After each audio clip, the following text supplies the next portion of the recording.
Hello student, good morning. Myself Amit Raj Singh. This is the lecture number 8, chapter 1, electrostatic physics, and this is the last lecture of chapter 1, which topic is given. This is electric field due to a uniformly charged insulating sphere. देखो अब थोड़ा सा हम जो last lecture है board में बहुत बार आ चुका है, एक थिन स्फेरिकल सेल वाला मैंने आपको बताया था. अभी क्या है, electric field due to a uniformly charge insulating sphere, ये है. इसको हम बहुत बार बोर्ड में आ चुका है, इसको अच्छे से हम डील करेंगे. ठीक है, इसमें भी वही है, मैंने बोला कि ये इंसुलेटिंग स्फीयर मैंने बनाया. आपको क्या बनाया? Insulating sphere. इसके अंदर चार्ज क्या है? डिस्ट्रीब्यूटेड है. ठीक है, ये चार्ज डिस्ट्रीब्यूटेड है. इसकी डेंसिटी मैंने माना इसकी है rho, volume charge density. That means को बोलूंगा मैं रो. ये क्या है? Volume charge density. ठीक है, ये हमारा क्या है? Insulating sphere. ठीक है, मैंने आपको क्या बताया था, यहाँ से लेके यहाँ तक की जो मैंने रेडियस मानी है वो क्या कैपिटल आर है. वहां पे ही मानी थी, क्योंकि अलग अलग नहीं मानूंगा. अगर अलग अलग मानूंगा तो आपका कंफ्यूजन क्रिएट ज्यादा होगा. इसके बाद मैंने एक सरफेस ड्रॉ किया. क्यों? कि क्लोज्ड सरफेस के लिए क्या लागू अप्लाई होता है? ये क्या अप्लाई होता है? Gauss law. ठीक है, तो मैंने क्लोज सरफेस ड्रॉ किया. क्लोज्ड सरफेस ड्रॉ किया. इसकी जो मैंने रेडियस जो मानी, मैंने इसकी जो रेडियस मानी वो मानी क्या? Small r. क्या मानी है? Small r. इसकी रेडियस क्या है? Capital R. ये हमारा गॉसियन सरफेस है. ये क्या है? गॉसियन स्फीयर है. ठीक है, उसकी रेडियस क्या है? Small r. At point P देखो, इसकी प्लस चार्ज की वजह से जो हमारा क्या नाम है डायरेक्शन होगी इलेक्ट्रिक फील्ड की, वो क्या होगी? अभी बाहर होगी. चाहे इधर ले लो इधर ले लो, सब जगह सेम होगी. तो क्या है, मैंने बोला कि एट पॉइंट पी पे इलेक्ट्रिक फील्ड किधर है? इधर है. ठीक है, इलेक्ट्रिक फील्ड इधर है. तो सिंपल सी बात है, इसमें देखो तीन कंडीशन बन रही है. स्मॉल आर क्या हो? स्मॉल आर क्या है? बड़ा है किससे? कैपिटल आर की पहली कंडीशन. दैट मींस पॉइंट क्या होगा? पॉइंट क्या होगा? आउटसाइड होगा. और मैंने बोला second point, small are equal to capital R. That means क्या होगा? एट अ सरफेस होगा. एट अ सरफेस होगा, जो कि मैं पिछले लेक्चर में आपको बता चुका हूँ. ठीक है, और थर्ड क्या है पॉइंट आपका? अब ये इधर है, ये उधर जाएगा कब? जब इनसाइड हो. ठीक है, सॉरी इनसाइड हो. ठीक है, तो ये हमारे तीनों पॉइंट्स हैं. अब हम इसको वन बाय वन डील करेंगे. ठीक है, तो वो डील कैसे करेंगे मैं आपको बता रहा हूँ. तो सबसे पहले कंडीशन ले रहा हूं मैं, आर क्या हो? बड़ा हो. देखो आप यहाँ से दिख रहा है आर क्या है? ग्रेटर है किससे? कैपिटल आर से. Small r is greater than capital are.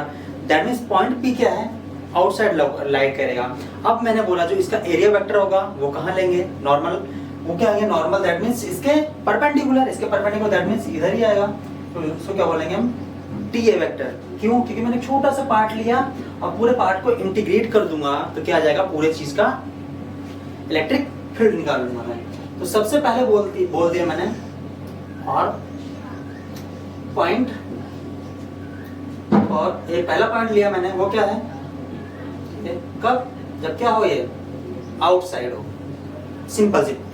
तो पहले मैंने बोला बाय गॉस लॉ. अब हमारा गॉस लॉ क्या होता है? Phi equal to q enclosed. Q की वैल्यू कितनी है? क्यू ही है, upon epsilon naught. That means q upon epsilon naught. Question number first है आपकी. अब चलते हैं सेकंड. By electric flux. मैंने आपको बताया था इलेक्ट्रिक फ्लक्स जो होता है हमारा वो होता है y equal to E dot d. ध्यान से समझना है आपको, दोनों एक ही डायरेक्शन में है. E dot E parallel to D है. That means theta equal to 0 और cos 0 1 और 0 1. क्या हो जाएगा? ई बाहर D A, sorry E D A cos theta. ठीक है, एक ही सरफेस है पूरे का वो. ठीक है, तो फाई इक्वल टू जो हमारे पास आया ए डी ए के cos थीटा क्या 1 हो गया, dA क्या हो जाएगा a इंटू, अब देखो यहां से यहां तक इस पॉइंट पे निकालना, तो यहाँ पे रेडियस कितनी है स्मॉल r, तो d ऑफ a कितना होगा, यहाँ पे मैं लिख दे रहा हूँ dA इक्वल टू क्या होगा, total surface area of Gaussian sphere. Gaussian sphere की रेडियस क्या है स्मॉल r, क्या हो जाएगा 4 पाई r स्क्वायर, तो फाई इक्वल टू जो हमारे पास आया e into 4 pi r square आया, तो 4 पाई r स्क्वायर आया, मैंने बोला by equation 1 and 2, by equation 1 and 2, तो देखो e into 4 pi r square which is equal to the q upon epsilon not, तो e की जो वैल्यू आई हमारे पास, e जो इक्वल टू आया q upon 4 pi epsilon naught into r square, ठीक है, या इसको kq बाई ये 1 upon 4 pi epsilon not k होता है अपॉन r स्क्वायर, ये क्या हुआ मेरा, कहाँ पे आया आउटसाइड, ठीक है, ये मेरा क्या आया आउटसाइड। तो मैंने क्या किया, इसको मैंने डील किया। अब चल रहा हूं मैं थोड़ा सा आगे, अब वॉल्यूम चार्ज डेंसिटी के फॉर्म में by the definition of volume charge,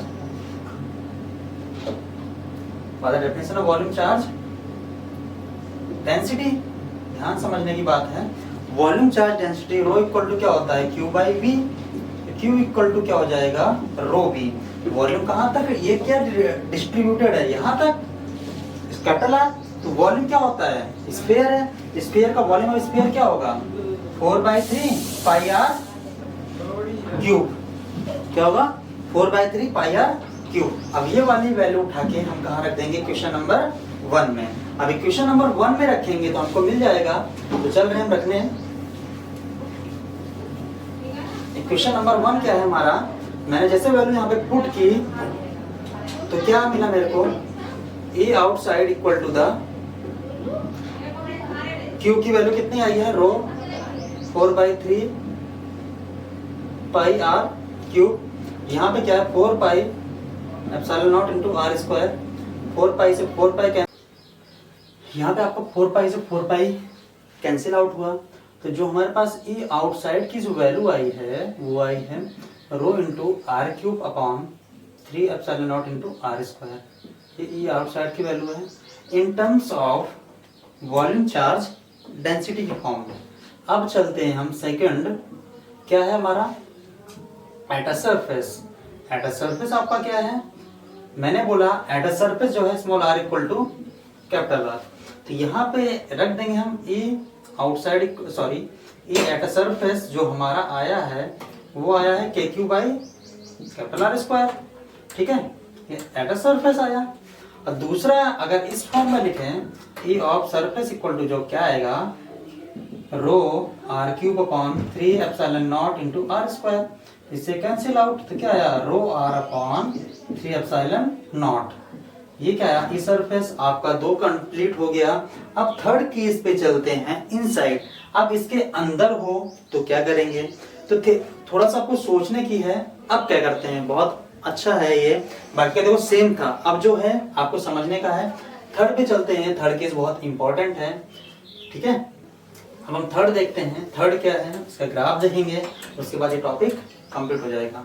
तो थर्ड जो है आपको समझने की बात ये है कि देखो अब जो है ये तो चार्ज डिस्ट्रीब्यूटेड है, अब मैंने बोला कि जो चार्ज डिस्ट्रीब्यूटेड है वो इसमें भी रहेगा, क्योंकि तभी तो मेरा वो रहेगा, क्योंकि अंदर तो जा नहीं सकते, अंदर जाओगे अंदर तो चार्ज डिस्ट्रीब्यूटेड है, बट पॉइंट पी ये है क्लोज सरफेस मानना पड़ेगा, मैंने क्लोज सरफेस मान लिया, तो एट अ पॉइंट मैंने निकाला, मैंने बोला इसका जो चार्ज है, अब यही चार्ज की मेरे को रिक्वायरमेंट है, इसका मैंने क्या बोला, इसका जो चार्ज है क्या है क्यू डैश है, कितना है क्यू डैश, क्यों कि क्लोज सरफेस मानना पड़ेगा, इसको मतलब नहीं है ये तो मेरा वो हुआ इसके अंदर, तो चार्ज सरफेस माना मैंने इसके अंदर डिस्ट्रीब्यूटेड है, तो मैंने बोला थर्ड कब, जब r बड़ा हो किससे स्मॉल r से, सिंपल सी बात है r बड़ा स्मॉल r से, तो क्या होगा दैट मींस पॉइंट कहाँ पे है इनसाइड है, तो मैंने बोला by the Gauss law, by the Gauss law बोला, बाय द गॉस लॉ आप जानते ही हो, तो मेरे को जो लेना पड़ेगा इनक्लोज लेना पड़ेगा, जो इनक्लोज कितना चार्ज आ रहा है क्यू डैश, ठीक है, तो वो phi equal to summation q enclose upon epsilon naught. Q enclose की वैल्यू कितनी है, q dash upon epsilon naught. अब ये क्यू डैश निकालना है, तो मेरी बात सुनना ध्यान से। इस 4/3 पाई आर क्यूब में कितना चार्ज डिस्ट्रीब्यूटेड है, 4/3 पाई आर क्यूब में कितना चार्ज डिस्ट्रीब्यूटेड कितना है, कितना है क्यू। तो 1 चार्ज में कितना होगा, 1 चार्ज में 1 कूलम चार्ज में कितना होगा, q by 4/3 pi are cube. अब इस वाले चार्ज में कितना होगा, इस वाले का वॉल्यूम कितना होगा, 4/3 पाई आर क्यूब। तो 4/3 पाई आर क्यूब में कितना होगा, स्मॉल आर बोला है क्योंकि इसकी बात कर रहा हूं मैं, तो इसकी बोला 4/3 पाई आर क्यूब में चार्ज कितना है, net charge q upon 4/3 pi are cube multiply करवा दूं मैं इंटू 4/3 पाई स्मॉल आर का होल क्यूब। 4/3 से 4/3 पाई से पाई, तो कितना आ गया, q small r cube upon capital R cube. ठीक है, अब चलते हैं, ये क्या है, लेट मतलब वही क्यू डैश।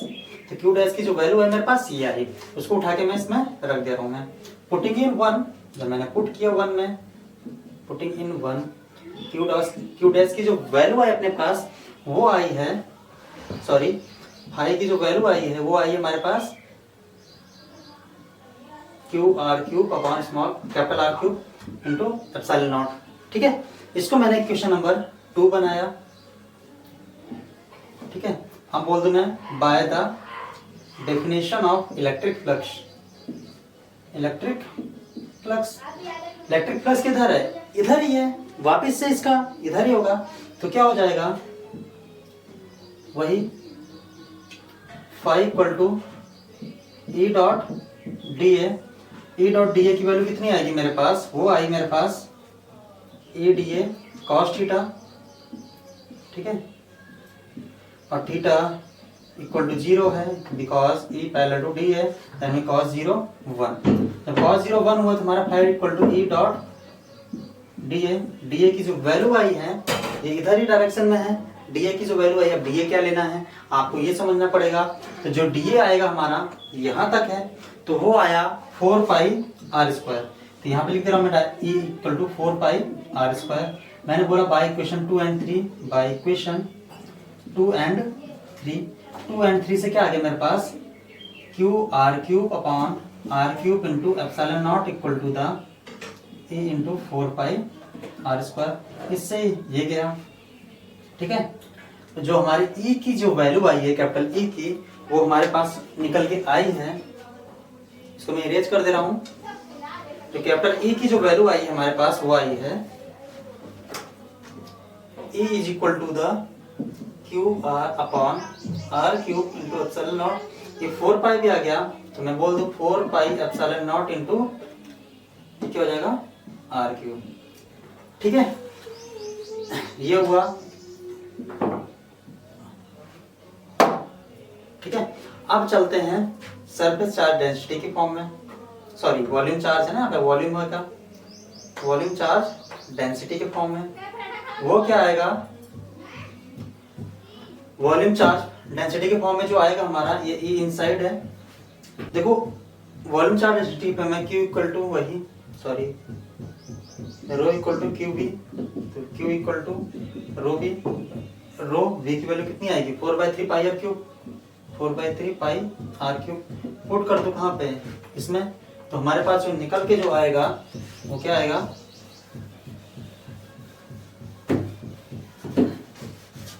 स्मॉल आर के फॉर्म में लेना है। तो क्या आया, A enclosed equal to q की value rho into 4/3 pi are cube, यहाँ पे 4 pi epsilon not into are cube. 4 pi से 4 पाई आर क्यूब से r cube enclosed equal to क्या बचा, रो अपॉन 3 एप्सिलॉन नॉट। ये क्या है मेरा इनक्लोज। अब इसका थोड़ा सा हम ग्राफ देखते हैं। ग्राफ जो आएगा हमारे पास बहुत अच्छा है, देखो ध्यान से। ए और स्मॉल आर के बीच में भी ग्राफ प्लॉट कर रहा हूँ। यहाँ पे small are equal to capital R होगा। थर्ड कंडीशन होगी यहाँ पे क्या होगा, आर बड़ा होगा, क्यों, ये वही वाली कंडीशन होगी। स्मॉल आर ये लास्ट में, ठीक है। तो जब पहले देखो आर और ये, दैट मीन्स अंदर ही कंडीशन है, E of in proportional to the R, और ई सरफेस पे कितना था, K Q by 1/r², that means last क्या था, ई ऑफ आउटसाइड कितना था, K Q by capital R ये। तो क्या होगा यहाँ पे, क्या हुआ, स्ट्रेट लाइन है, देखो स्ट्रेट लाइन क्यों, क्योंकि बढ़ेगा, ये बढ़ा क्यों, क्योंकि स्ट्रेट लाइन है, जान ही रहे हो, ये बढ़ा, ये स्पेयर है वही, ठीक है, ये बढ़ा, उसके बाद क्या होगा, ये घट जाएगा ऐसे, ठीक है। तो ये आपको समझने का है, ठीक है। Straight line E of E proportional to R, उसके बाद एट सरफेस, बाकी का ये। तो इस तरह क्या हुआ, आपका चैप्टर नंबर 1 कंप्लीट हुआ। तो आपको हम नेक्स्ट जो लेक्चर है, हम वहाँ पे नया चैप्टर सीखेंगे, जो कि यही है यूनिट 1 चलेगा। उसके बाद उसको जो चैप्टर नंबर 2 है, उसमें है इलेक्ट्रिक पोटेंशियल एंड कैपेसिटेंस, उसमें उसके बारे में जानेंगे। बहुत इजी से चैप्टर है वो भी। तो आपको जो समझ में नहीं आया है, पहले नोट्स कंप्लीट करिए अच्छे से, घर पे रहिए, स्वस्थ रहिए, और क्या नाम है, अच्छे से कंप्लीट करिए। जो नहीं आता पूछिए। Thank you, have a nice day.